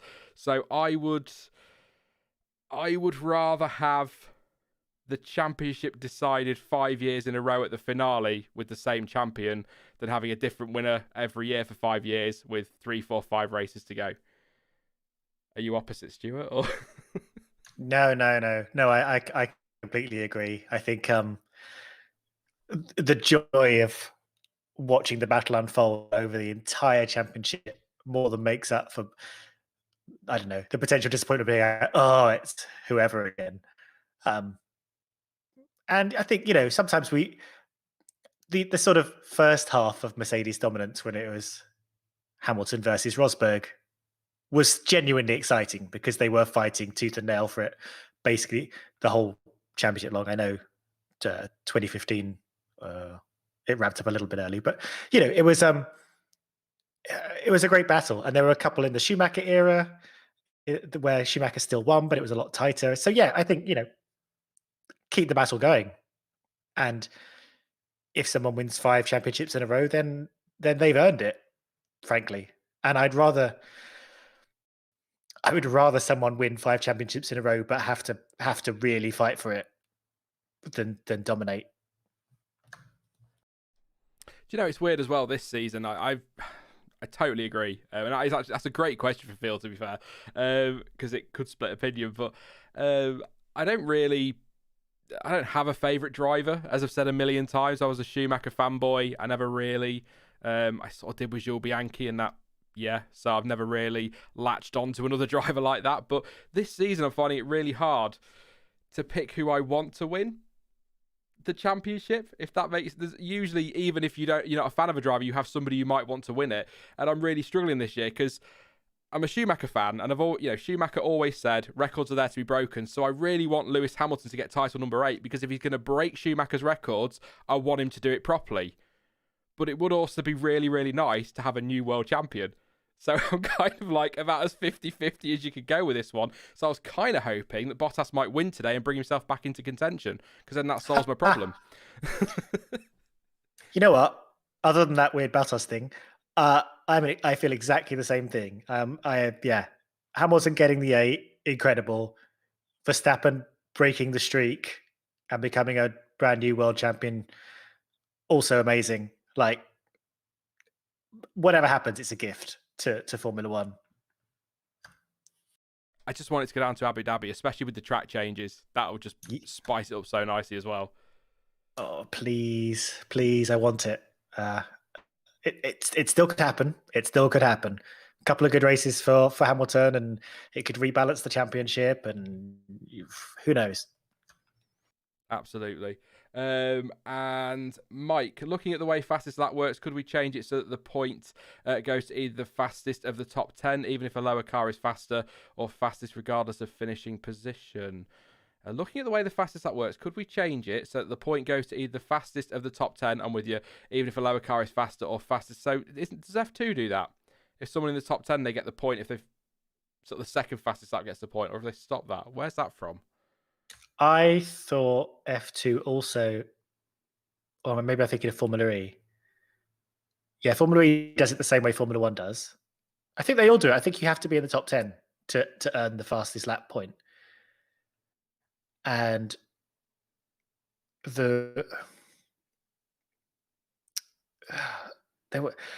Formula E used to do it where I think anyone could get the fastest lap point, and it used to cause chaos at the end, because anyone who wasn't in the points then used to just go bananas for the fastest lap at the end, or do a weird pit stop thing.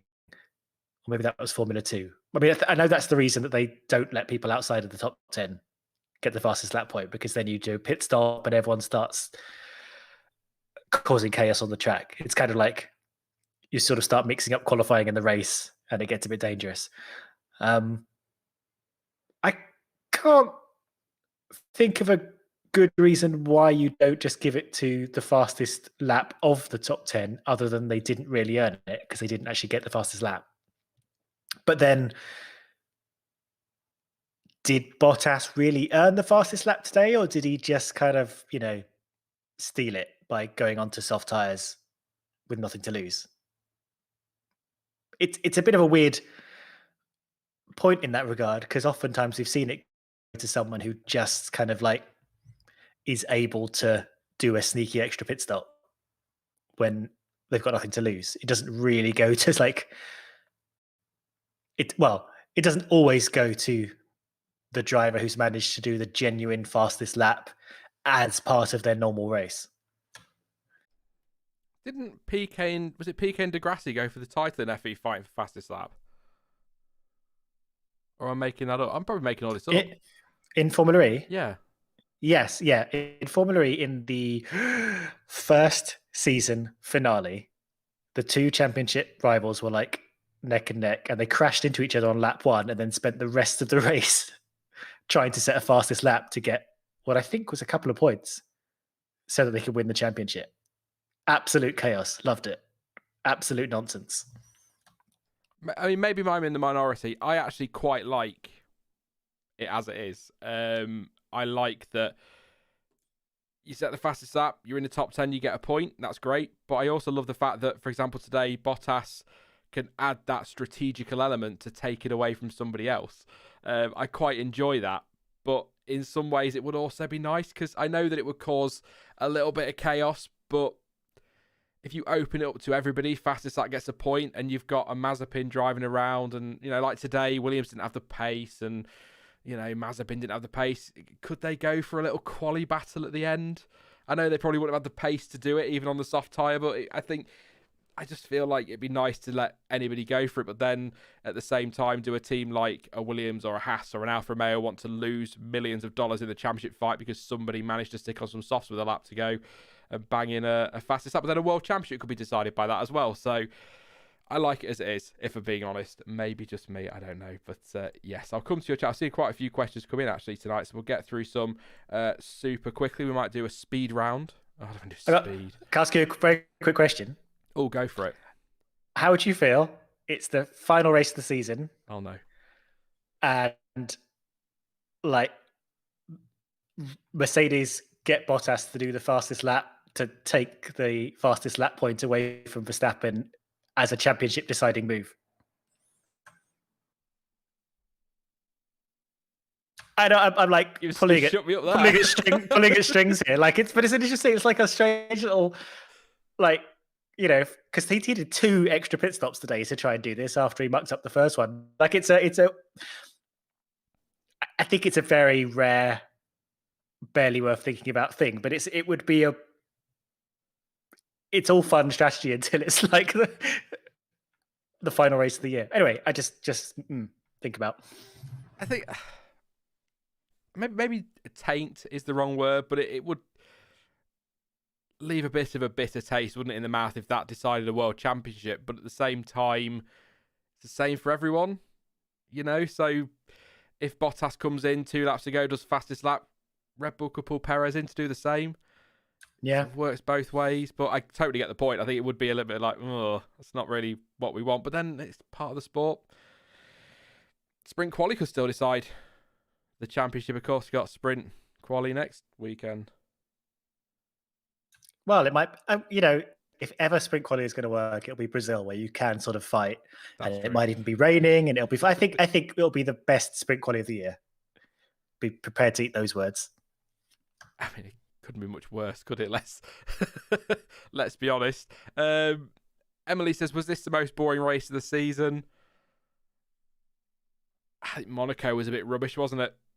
Honestly. Yeah, Monaco. No, it wasn't. I'll tell you the most boring race of the season. It was Spa. Are we calling that a race? Are we allowed to call that a race? I mean, it officially goes down as a race. No, but it's not far off, Emily. It's not far off at all, I don't think. We had some overtakes. Yeah. We had we had the strategy thing. We had Perez at the end, sort of at least, catching up to Hamilton a bigger. There were some things worth talking about. I think Monaco there were not. That's fair. Yeah, that's fair. I'm just trying to think of what we've had. I mean, yeah, Spain was. I mean, even Spain was all right this year, wasn't it? Which was bizarre, but I struggle with the word boring anyway. As you'll know, Emily, I struggle to find any F1 race boring. I know the point you're making, but I always manage to find something to look at and enjoy. And today we did have some good little squabbles. Particularly the Ricardo Bottas thing, I found quite, if nothing else, I just found it quite funny. Bottas after that pit stop, they had the slow stop, and then he's cruising up through the field, passes his way through, and he probably gets to the back of the McLaren and goes, "Oh, for God's sake, not you again!" Just imagine him so fed up with the back of that McLaren. I'll do you in a minute, Umar. Don't worry, I'll do that question in a minute. Can you break down the rest of the races as to if they are Red Bull or Merc tracks? That's from DevTro. So historically, let's have a look. So historically, I think the argument is that with the altitude again, Brazil should favour Red Bull. So that should be a Red Bull track in theory. I'll have a look in a minute. I'll do Brazilian Grand Prix searches just to make sure. See what the results are. But then Mercedes have gone well at Brazil as well. So if I have a scroll through, apologies for the mouse wheel having a moment. Let's have a look. So last year, Max Verstappen. Sorry, not last year. 2019, Verstappen won. But then it was Hamilton, Vettel, Hamilton, Rosberg. So it's not. In theory, it should favour Red Bull, but Mercedes have gone well there as well. So I think that's going to be much closer than this weekend. Probably lean a bit more towards Red Bull, would you think, Stuart, Brazil, by a little bit? Yeah, I think so. I think, and especially this year, I think you need to then add on a bit more of what you expect in favour of Red Bull. But as I've said before, there's a big power section that maybe Mercedes can take advantage of, but the sort of the whole middle of the track is all kind of medium speed corners that I think will favour Red Bull. But that's before we bring the weather into consideration, and that kind of mix things up. But I think we're looking at Red Bull. Yeah, the Abu Dhabi is one I can answer as well. That's traditionally a Mercedes track, although Verstappen did win there last year. But prior to that, 2014, Mercedes, 2015, Mercedes, 16, 17, 18, and 19 were all Mercedes as well. So again, on paper, that should favour Mercedes. But this is where we've got a problem now. There have been changes to the circuit, so that could change things. I maybe just will favour Mercedes, and I'm going to be honest, I don't know enough about, is it Losail or Losail in Qatar? I don't know enough about that track at all, because we've never been there before, and Saudi Arabia, I'm not convinced it's going to be bloody finished, to be honest. Still seem to be building it. Yeah, so Losail track is a lot of medium speed corner, intermediate speed corner, not a lot of sort of straights and braking zones. So that I would suggest leans into the Red Bull kind of car, which is like that got a lot of mechanical grip and aero for those kind of corners. And again, going to be very hard to follow cars through there, which hurts Mercedes if they don't get into the lead. So that, again, you'd sort of assume on paper was Red Bull, but then we'll have to see what it all looks like on Friday. The new Abu Dhabi track, it's got some high speed corners now, and it's meant to be a faster track. If you look at it, it's a genuinely faster track, which may put it more in Mercedes territory, but it does have that kind of very wiggly section. Again, I mean, I'm still flabbergasted that Red Bull won it last year, to be honest. But yeah, and Saudi, I think all bets are off. I mean, if they can get the dust off the track before they start, I'll be amazed. Yeah. Do you think? I don't understand how we're even gonna have a race there, but maybe that's not for now. I think even if they do get it finished, which I'm sure they will, but if they do, it's going to be Turkey levels of grip, surely. Because that surface is all brand new and it's only been down for a few weeks. And when you look at what happened at Turkey last year, with the track having been resurfaced a few weeks before, they're calling it a street track, but it's not a street track because nobody's driven on it yet. So it doesn't count as a street track as far as I'm concerned until they have driven on it. Don't get me started on that. But my favourite thing, I've forgotten his name. But F1 video... Bottas. No. Bottas. F1 video editor dude on Twitter. I've forgotten his name. I can't remember. He shared some pictures of the track a few days ago, and there's a shot of two guys in deck chairs sat in the middle of the track, obviously having a break from building work, and it just absolutely... I'm surprised no one's done it. It just reminded me of that meme of that dog or whatever it is in a room on fire going, this is fine. It's exactly what it struck me as when I saw them on those deck chairs in the middle of the track. Like, it doesn't look... They're surely not going to have all the infrastructure in place by, what are we, 4 weeks away? Nearly? Getting on 4 weeks away? It just seems crazy to me. It seems very out of step with the way the FIA likes to be on top of tracks. Like the way they homologate them and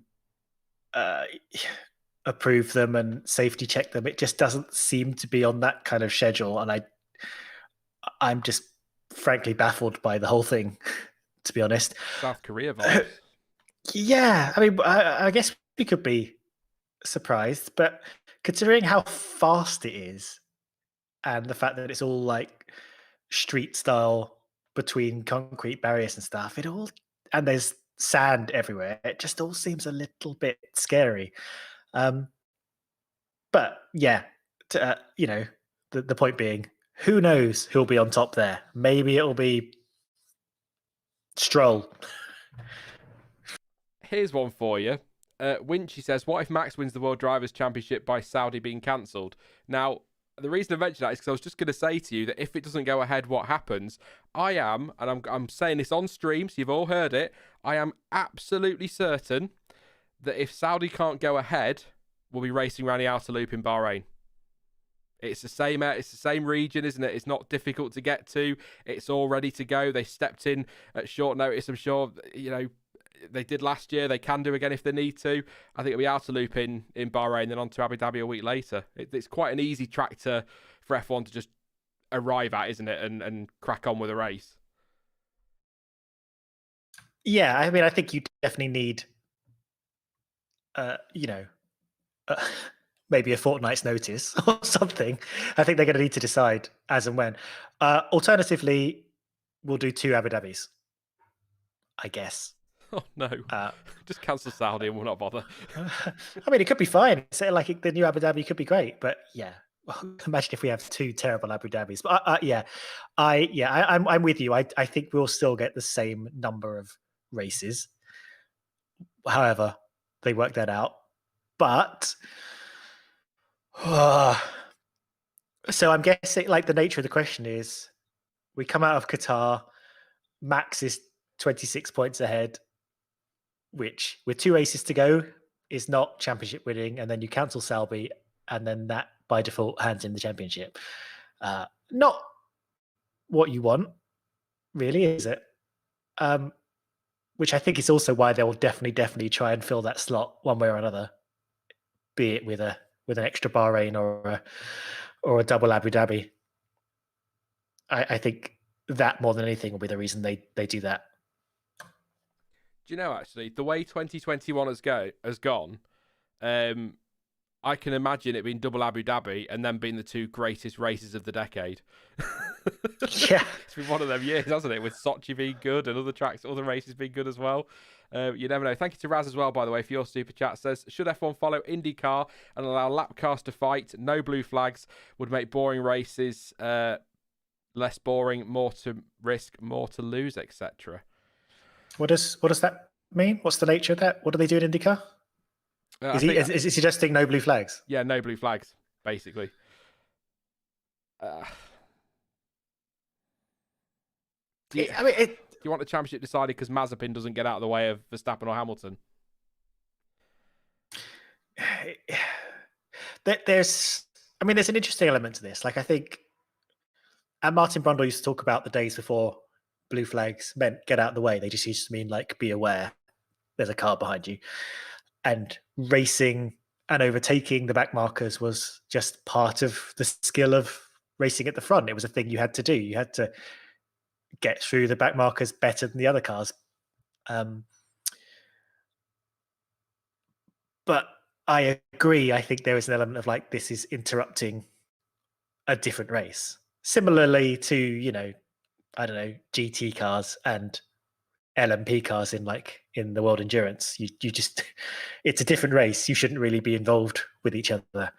And also, I think if you don't have blue flags, then you could have, say, Alpha Tauris blocking Mercedes cars, but jumping out of the way of Red Bulls perfectly legitimately. Whereas if you've got blue flags, they'd have to get out of the way of everybody. I know they could probably make it a little bit more difficult for the Mercedes, but in essence, they have to get out of the way of everybody. No questions asked. So I think it may end up causing more problems than solving them.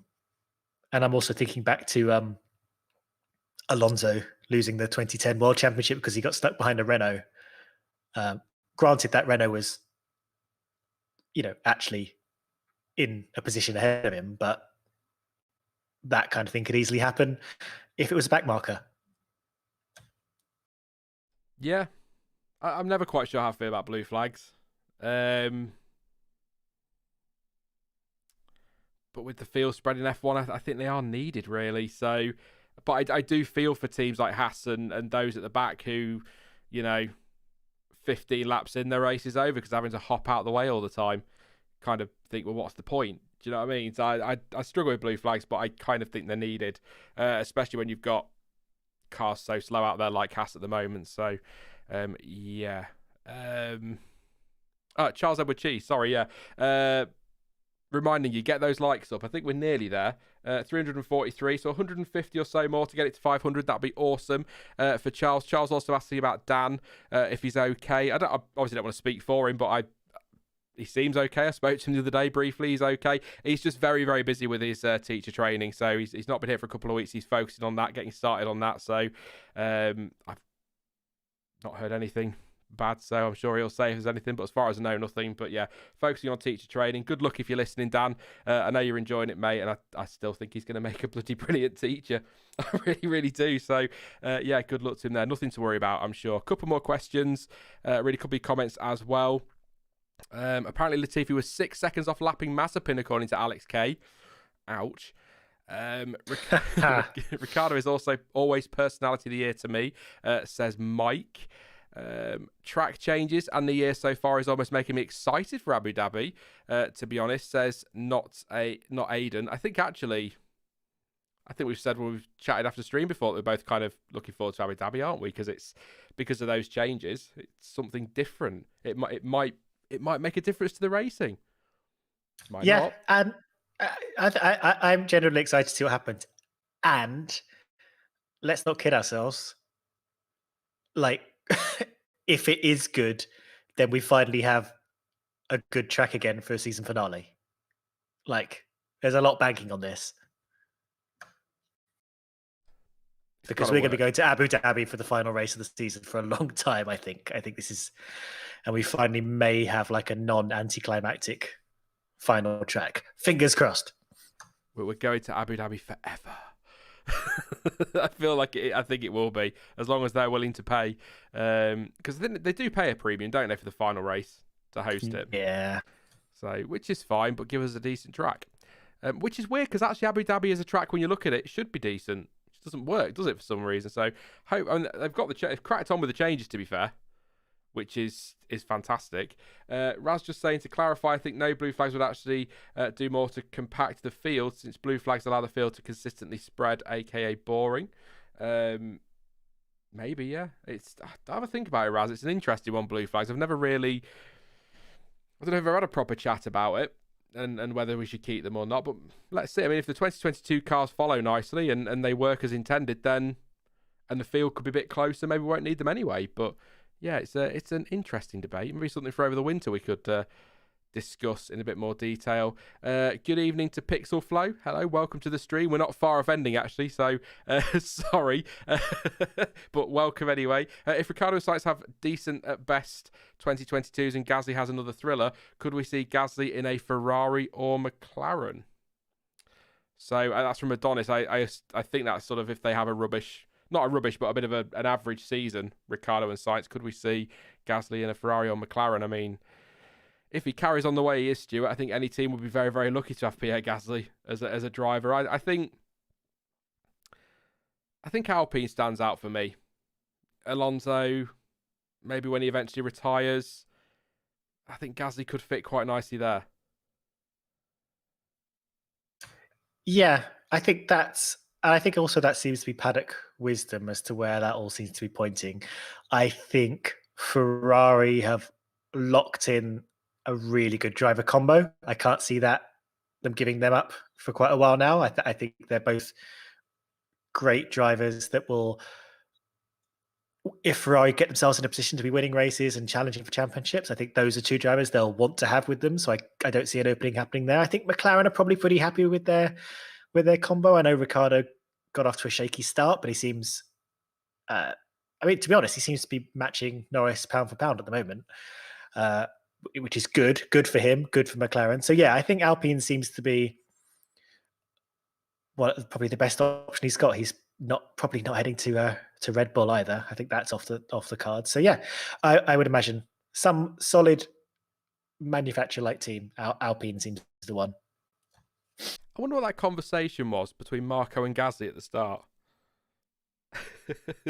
So like, hey Pierre, see that Red Bull up there? You're never driving it, and then walked away. I wonder if there was a little bit of a don't do anything stupid, don't get any ideas into turn one, stay out of it. I don't know, or just a little bit later on the brakes, Pierre. That'd be great. I don't know, just nice to see them chatting. I'm sure they talk a lot, but we don't get to see it so much. So nice to see that they're chatting away. But I'm just really intrigued as to what was said there. Probably nothing we'll ever know about. Could have been all top secret. I'll answer this one. I know it's football related. Umar says, Sean, opinions on our loss to City and West Ham winning against Liverpool. Also, Ollie out or Ollie in, and who should replace if Ollie out? Super quickly, performance against City was humiliating, worse than the 5-0 against Liverpool, believe it or not, because we didn't turn up and play and City didn't get out of first gear, so that's embarrassing. Great to see West Ham win against Liverpool, because it's always good to see Liverpool lose. 100% Ollie out, because you can't be losing with that squad. And what was the other question? Who should replace him? I don't know interim, but I wouldn't mind that Ten Hag dude from Ajax bringing some of his backroom staff with him next season. So there you go, mate. I answered it finally. I told you I would towards the end of the screen, I promise. Your opinions on the football, Stuart? What is a football? Who is this football you'll speak of? Thank you to Field as well. If you had to pick one team to win the first championship of the new era, excluding Merc stroke Red Bull, who would you choose? One team to win the first championship of the new era, excluding... do you know... McLaren. Yeah, I'd like McLaren. I really would, genuinely. I think that it's been a long time, hasn't it? 2008 since they won a Drivers' World Championship. 99. No, is it 98 since the last Constructors' Championship? It bloody is, isn't it? It is. Wow. If you can believe it. Of course, they got disqualified, didn't they, in 07? So, yeah. They wouldn't have won it anyway, but they did also get disqualified. I think they would have won it if they hadn't been disqualified and they hadn't lost their points for Alonso pulling pit lane shenanigans in Hungary, which was a bizarre punishment in itself. But with McLaren's long pedigree, it's been 23 years since they had a constructors title. I got to agree. I kind of got to agree with you though. I think on the on wanting them to win. I mean, Williams. It'd be quite funny if, Williams would be good. Vettel with Aston Martin would be pretty cool. And I bet that car's going to look good next year in that shape. I think a lot of those kind of midfield ones that were once great but lost their way, but you really kind of root for them. I mean, if Williams do it, yes, great. Braun-like story there. Actually, if we're saying one, I suppose Haas would be brilliant, wouldn't it? What a turnaround that would be. What a story that would be. But yeah, I think McLaren for me. But I think Aston would be nice. Alpine. I think anyone but a Mercedes or Red Bull. So there you go, Phil. That's a cop out for you. No, I'll go for McLaren. One more. Let's see if there's anybody in chat saying anything that we need to shout out, and then we'll wrap it up. There you go. James L. Should Perez have pitted immediately after Lewis when they saw him behind Leclerc? Good point, actually. Very good point, actually, James. I forgot to mention that because I did think during when I was watching it live, I thought, why? He's come out behind Leclerc. He's lost a little bit of time. The powered by AWS graphic, audible eye roll, said that I think it was a 57% chance at one point that Perez would get the move. It did seem weird they didn't just pull him in straight away, didn't it? Thinking about it. Yeah, so with the power of hindsight that we all have now, I think if he did come in straight after Lewis on that very next lap, there's a very good chance he would have come out ahead of him.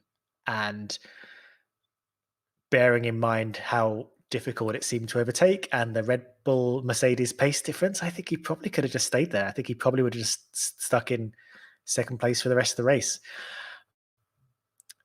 You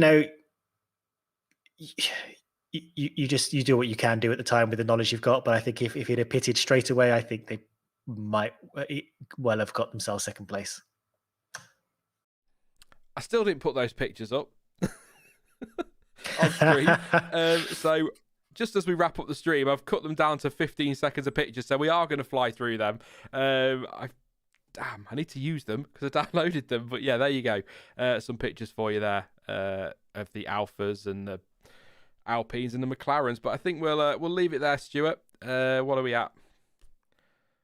Oh, nearly quarter to midnight. Christ, bedtime. Yeah, thank you very much as always. It's been a pleasure as always as well, Stuart. But it's a shame it wasn't a slightly better race to get excited about at this time of the evening. But it's been a great season. I still think it's looking good for Verstappen, but plenty of time for another twist in the tail. And as we said earlier, you never quite know in Brazil, and it's only a week away. So yeah, I do bloody love Interlagos. I'm not going to lie.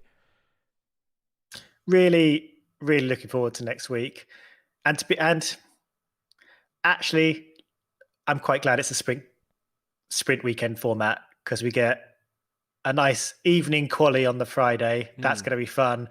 We're going to get a little taster of the race on Saturday, and then we're going to get the full race on Sunday. And who knows what might happen? Imagine if we get like a downpour on the Saturday and it just completely mixes up the grid for Sunday. Yeah, lots of fun to be had. It'd be nice to get another surprise winner actually before the end of the season, wouldn't it? We had Ricciardo and Ocon. Who else have we had? I suppose Perez was a surprise in Baku because Verstappen looked like he had that in the bag. But we had some nice surprise wins this year. It'd be nice to see Sainz. What about Sainz? Yeah, Sainz win before the end of the season. I think that'd be good. That would just top his season, wouldn't it? Really, really nicely. He's done a great job. But yeah, we'll see how the season goes. I won't ask you who you think the champion will be just yet. We'll save that for another day. But yeah, it's been a pleasure, mate, as always. And prediction for Brazil, super quickly. Who's going to be team to beat? Got to be Red Bull. Yeah. And Verstappen.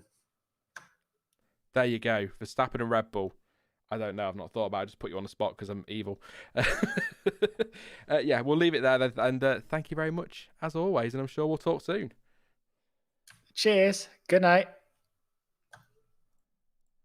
Thank you very much to Stuart. Thank you to you guys as well for tuning in. Yeah. I'll watch the highlights back later, as I always do, and we'll see if there's anything to miss. But don't forget, it's a reaction, not a review, so I'm bound to have missed something. But we've had better races in Mexico. We've certainly seen worse races in Formula One as well. So, yeah, we'll we'll get over it, I'm sure. 375 likes, sorry. So 125 to go to 500. If we could get it there, that would be great. If not, then we will hope then, Charles, that we'll get them in when people watch this back a little bit later. But if you haven't already dropped a like, please do. And don't forget to subscribe if you're new, so you don't miss out on any future content or streams. I will be back. Well, I'm back Tuesday technically, but not really. Just so you know, there will be a video being republished on the channel on Tuesday. There was a copyright issue with the point swap. And if you've not already seen it, I'm going to put it back out on Tuesday. Once I just double check everything's okay with that one. And if you want to watch it again, please do. It was a good video. I enjoyed it. One of my favourites that I made, and it was a good bit of fun. If not, totally understandable, but don't be surprised if that rocks up in your sub box. Otherwise, I'll be back properly on Thursday with I think it's the Sao Paulo Grand Prix now, isn't it? It's not Brazilian Grand Prix. Sao Paulo Grand Prix preview. And of course, we'll be back next Sunday as well with the reaction. And just a heads up, next couple of weeks, for personal reasons, some of you will know what that is. Pretty much just going to be preview and reaction for a couple of weeks, and then hopefully once everything's sorted, I'll be back to some better content. I've got some great ideas as well that I'm going to work on with the Motorsport Network, which I'm very much looking forward to. So yes, enjoy. Like I say, don't forget to drop a like, don't forget to subscribe, and I will talk to you all again soon, Thursday. But as ever, thank you for watching. I've been Sean. This has been the F1 Word, and until next time, goodbye.